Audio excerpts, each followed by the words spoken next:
হ্যাঁ ভোট খুবই গুরুত্বপূর্ণ এখন ডক্টর ইউনূসের কাছে। স্বয়ং সে নিজেই হ্যাঁ ভোটের ক্যাম্পিংয়ের জন্য গণমাধ্যমে চিৎকার করে বলছে হ্যাঁ ভোট জয়যুক্ত করা লাগবে। এটা পুরোপুরি বাংলাদেশের মধ্যে একটা নজিরবিহীন ঘটনা। একটা সরকার প্রধান জাতীয় গণভোটে একটা পক্ষের সাপোর্ট নেয়। এরপরে হ্যাঁ ভোটের পক্ষে রয়েছে জামাত ইসলামের আমির, মানে জামাত ইসলাম। হ্যাঁ ভোটের পক্ষে সমন্বয়করা, এনসিপির নেতারা, উপদেষ্টারা। কারণ কি?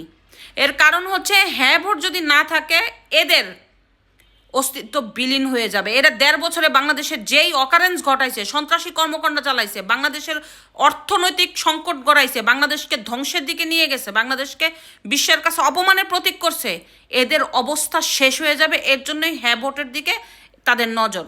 বাংলাদেশের মানুষ হ্যাঁ ভোটে কেন বিশ্বাস করবে?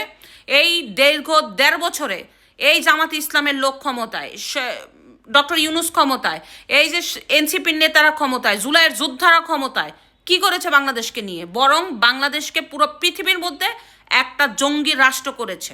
16ই ডিসেম্বর আছে না, 16ই ডিসেম্বর বাল দিবস। আগেই বলেছি হ্যাঁ ভোট মানে রাজাকার, হ্যাঁ ভোট মানে পাকিস্তান, হ্যাঁ ভোট মানে ধর্ম ব্যবসা, হ্যাঁ ভোট মানে স্বাধীনতা বিরোধী, হ্যাঁ ভোট মানে মুক্তিযোদ্ধাদের গলায় মালা, হ্যাঁ ভোট মানে নারীদের স্বাধীনতা হরণ, হ্যাঁ ভোট মানে নারী ঘরের দাসী, পুরুষের 4 বিয়ে। এটাই হচ্ছে বাস্তব কথা। হ্যাঁ ভোট মানে কোনো ধর্মের লোক থাকতে পারবে না, মানে মুসলমান ছাড়া অন্য ধর্মের লোক কোনো মন্দির থাকতে পারবে না, বলবে ভেঙে দাও। এটাই হচ্ছে হ্যাঁ ভোটের লক্ষণ। মানে পুরোপুরি বাংলাদেশটাকে ধ্বংস করতে চায়। হ্যাঁ ভোটের মাধ্যমে যতটুকু টিকে আছে অতটুকু ফালাই দিবে। আপনারা কোথাও দেখছেন একটা সরকার প্রধান হ্যাঁ ভোটের জন্য ক্যাম্পিং করে? কেন এত আগ্রহ?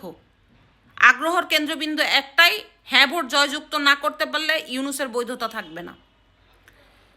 এই যে শেখ হাসিনা সরকারকে পতন করা হলো, এটা মানে আন্তর্জাতিক মহলের প্রথম শিকার বাংলাদেশ। এরপরে ভেনিজুয়েলা হয়েছে, ইরান হয়েছে, নেপাল হয়েছে। আন্তর্জাতিক চালে নোবেল বিজয়ীরা আমেরিকার ইন্ধনে তাদের পুতুল সরকার দেশের মধ্যে বসায় দেয় আর দেশকে ধ্বংস করে। এটাই হচ্ছে হ্যাঁ ভোট। হ্যাঁ ভোট যে দিবে, এই ইউনূস কী করেছে বাংলাদেশের জন্য? একটা নজির বলছে আমরা সংস্কার করব। কি সংস্কার করছে? শেখ হাসিনা সরকার যেগুলি করেছে সেই উন্নয়নের সংস্কারে শুধু নাম ট্রান্সফার করছে। এটাই হচ্ছে ইউনূসের সংস্কার। হ্যাঁ ভোটের জন্য ক্যাম্পিং করছে। বাংলাদেশ ব্যাংকের থেকে ক্যাম্পিং করা হচ্ছে। টাকাগুলো কি ইউনূসের বাপের নাকি গ্রামীণ ব্যাংকের টাকা? সরকার তো থাকবে নিরপেক্ষ। নিরপেক্ষ সরকার কখনো হ্যাঁ ভোট নিয়ে ক্যাম্পিং করতে পারে? আর হ্যাঁ ভোট কী দিচ্ছে বাংলাদেশে? ১.৫ বছরে কি করেছে যে হ্যাঁ ভোটকে মানুষ সাপোর্ট দিবে?